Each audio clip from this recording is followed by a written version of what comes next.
pace up. Learn and grow.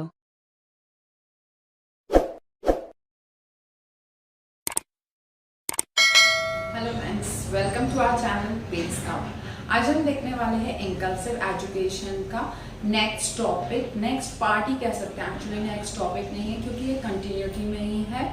और क्या आता है इस पार्ट से, डायरेक्ट क्वेश्चन भी आता है कि what are the characteristics of inclusive education, या फिर what are the principle of inclusive education, या दोनों क्लब करके आ जाता है explain characteristics and principle of inclusive education.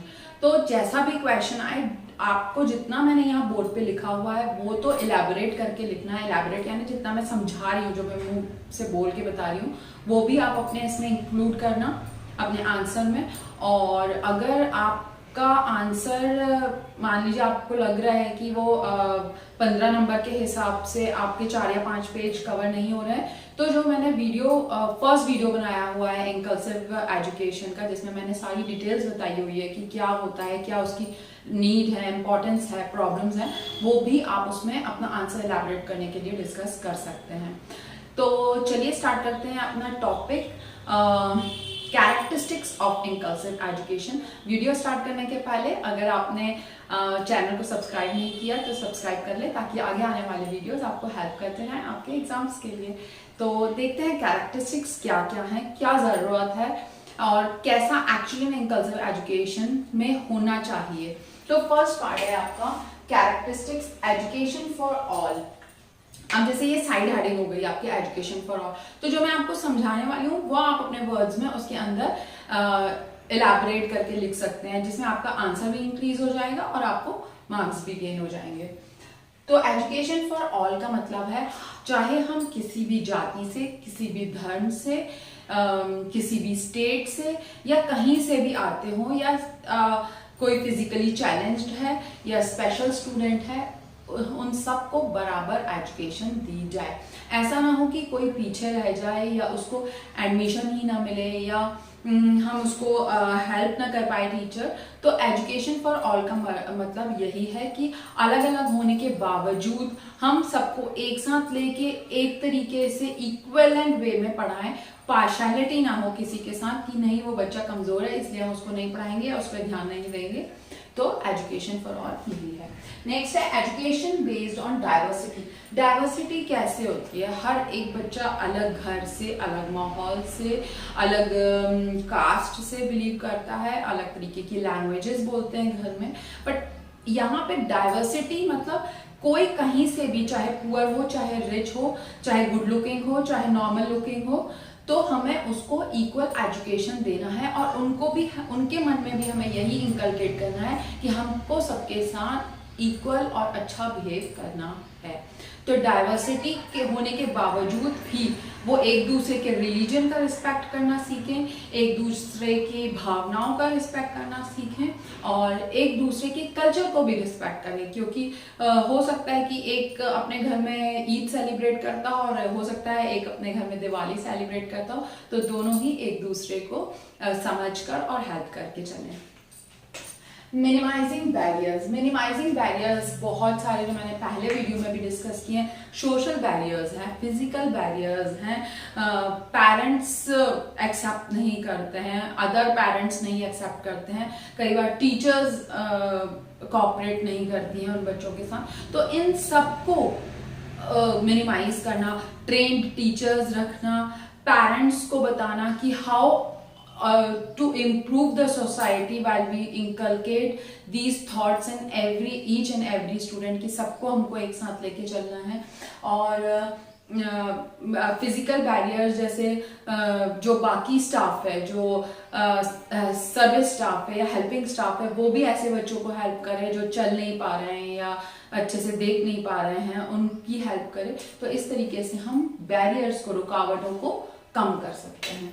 Child centred approach. Child centred approach मतलब ऐसा करिकुलम बनाया जाए जहाँ पे बच्चे को आगे आने की का मौका मिले। ऐसा नहीं हो कि टीचर ही उस पर वर्क कर रहा है, टीचर क्वेश्चन पूछ रहा है, टीचर ही आंसर बता रहा है, टीचर ही सब कुछ कर रहा है। चाइल्ड सेंटर्ड में क्या होगा, जब हम बच्चे को मौका देंगे कुछ करने का, तो चाइल्ड सेंटर्ड अप्रोच होना चाहिए। उससे क्या फायदा होगा, जो बच्चे डरे हुए हैं, जो स्पेशल चिल्ड्रंस हैं, उनको खुद की स्किल्स के बारे में नहीं पता, उनकी स्किल्स भी डेवलप होंगी और वो उनके अंदर कॉन्फिडेंस भी आएगा कि हमें स्कूल में जाना चाहिए, वहाँ पे पढ़ाई होती है और उनकी खुद की स्किल्स सामने निकल के आएंगी।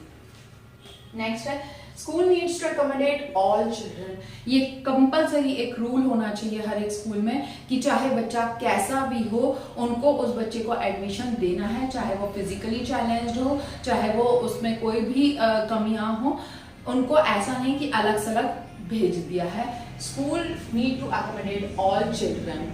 Proper resource and support. Proper resource क्या हो गई, टीचर तो है ही एक रिसोर्स, अदर देन दैट जो सर्विस स्टाफ है, जो हेल्पिंग स्टाफ है, जो बाकी स्टूडेंट्स हैं और बाकी स्टूडेंट्स के पेरेंट्स हैं, क्योंकि वो भी ऑब्जेक्शन ले सकते हैं कि भाई हमारे नॉर्मल स्टूडेंट्स के साथ उनको क्यों पढ़ा रहे हो, तो वो सारे भी प्रॉपर रिसोर्स एंड उनका सपोर्ट होना बहुत जरूरी है। Solution to the problem of segregation.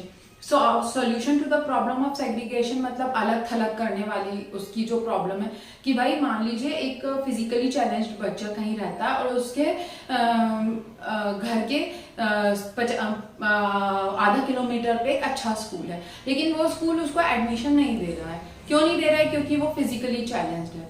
तो ऐसा नहीं होना चाहिए, इस प्रॉब्लम का सॉल्यूशन होना चाहिए। गवर्नमेंट की तरफ से कंपलसरी रूल्स आने चाहिए कि हर एक स्कूल में हर एक बच्चे को एडमिशन दिया जाए। मान लीजिए कुछ स्पेशल बच्चों के लिए स्कूल है और वो उसके घर से 10 किलोमीटर है, तो उसकी तो अपने आप ही बैरियर उसके लिए क्रिएट हो गया जब वो वहां पे नहीं मूव कर पा रहा है या वो वहां जाके नहीं पढ़ाई कर पा रहा है।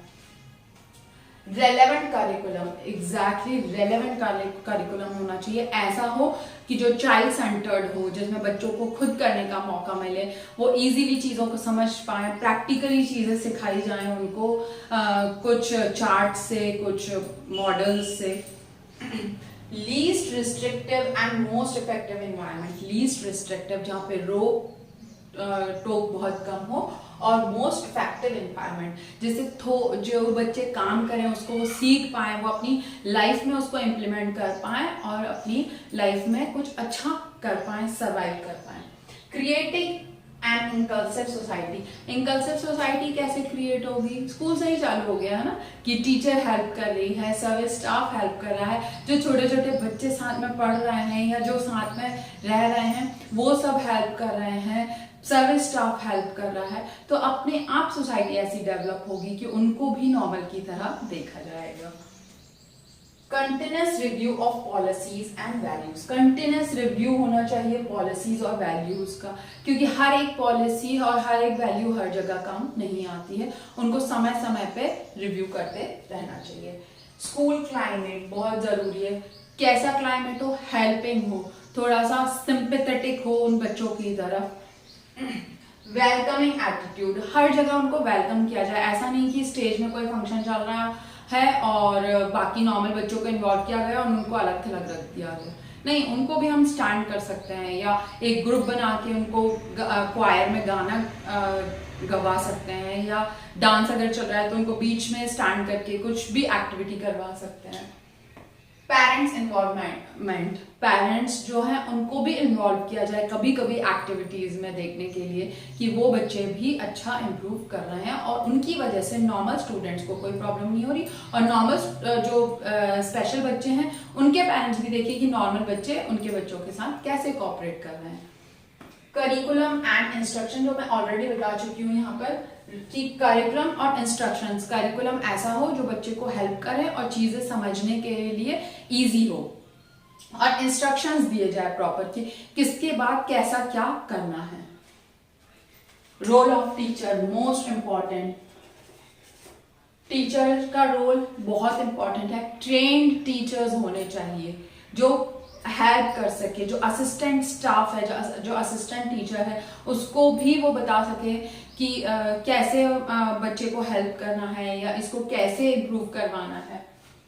क्लासरूम प्रैक्टिसेस, क्लासरूम एक्टिविटीज जो होती है ना, कि 4 बच्चों का ग्रुप बना दिया, फिर ये 4 बच्चों का ग्रुप बना दिया, 2 ग्रुप्स हैं और एक बार ये डायलॉग बोल रहा है, एक बार वो डायलॉग बोल रहा है, तो वो क्लासरूम एक्टिविटीज होती हैं।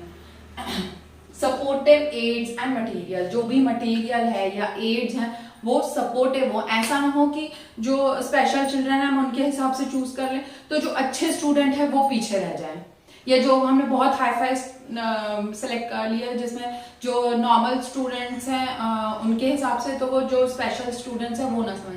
तो ऐसा होना चाहिए कि वो दोनों को बेनिफिशियल रहे और दोनों को समझ रहे। Principle of teaching to all, exactly principle और कैरेक्टरिस्टिक बहुत कुछ सिमिलर है। टीचिंग टू ऑल, कहीं पे भी कोई रिस्ट्रिक्शन नहीं है कि आप नहीं आ सकते, आप नहीं आ सकते। Teaching is for all and everybody has the right to learn. Principle of choosing appropriate material, exactly जो मैंने यहाँ पे डिस्कस किया, एप्रोप्रिएट मटेरियल चूज किया जाए जिसमें दोनों ही टाइप के बच्चों को, नॉर्मल स्टूडेंट्स को और जो स्पेशल स्टूडेंट हो उनको बेनिफिशियल रहे।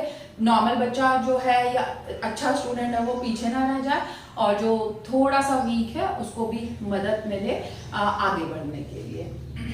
Principle of promoting social justice, social justice क्या हुआ कि हर एक को इक्वल अपॉर्चुनिटी मिल रही है, चाहे गेम्स खेल रहे हो, चाहे स्टेज परफॉर्म कर रहे हो, चाहे कोई और एक्टिविटी कर रहे हो, तो सबको इक्वल इम्पोर्टेंस और मिल रही है। Principle of exploring multiple identities, multiple identities कैसे पता चलेंगी? कोई स्पोर्ट्स में अच्छा है, कोई एथलेटिक्स में अच्छा है, कोई स्पीकिंग में अच्छा है, तो अलग अलग उनकी वो निकल के आएंगी। Principle of adapting and integrating lessons appropriately, integrating lessons appropriately मतलब कैसे इंटीग्रेट करें कि हम आसानी से समझ पाए और समझा पाए, लिंक्ड हो एक के बाद एक। आप डायरेक्ट किसी भी बच्चे को ईवीएस में जाके आप नॉर्मल बॉडी पार्ट से ही स्टार्ट करोगे, आईज हैं, नोज है, लेग्स हैं, फिर उसके बाद बताओगे कि किसकी क्या इंपॉर्टेंस है, फिर धीरे से किडनी बताओगे, फिर लीवर बताओगे। तो ऐसे 1-to-1 कनेक्टिविटी हो जिससे वो अडेप्ट कर पाए, इजीली समझ पाए। Principal of teaching and learning about cultures and religions बहुत इंपॉर्टेंट है। दूसरे के कल्चर और रिलीजन को समझना और उसको रिस्पेक्ट करना, और ये जानना कि हमारा जितना इंपॉर्टेंट है उतना ही उनका भी इंपॉर्टेंट है, उतना ही हमें उनको भी रिस्पेक्ट देना है, और हर एक कल्चर अपने आप में यूनिक है। प्रिंसिपल ऑफ प्रिवेंटिंग प्रिजाइज, प्रिजाइज क्या है? पुरानी धारणा, जो पुरानी धारणा है उनको अलग करके आगे बढ़ना है। Principle of together we learn better, हाँ बहुत इंपॉर्टेंट और बहुत अच्छा कि हम एक साथ बहुत अच्छे से पढ़ सकते हैं, बहुत अच्छे से चीज़ों को समझ सकते हैं, हर एक दूसरे को हेल्प कर सकता है और हर एक आगे बढ़ सकता है। तो इस तरीके से मैंने 2 पार्ट्स यहाँ कवर किए हैं, कैरेक्टरिस्टिक्स और प्रिंसिपल्स। स्टिल आपको कोई डाउट हो तो आप मुझे कमेंट सेक्शन में कमेंट कर सकते हैं या मेल कर सकते हैं barkulshweta@gmail.com पर। वीडियो पसंद आया तो लाइक और शेयर ज़रूर करें। नेक्स्ट वीडियो तक के लिए थैंक यू।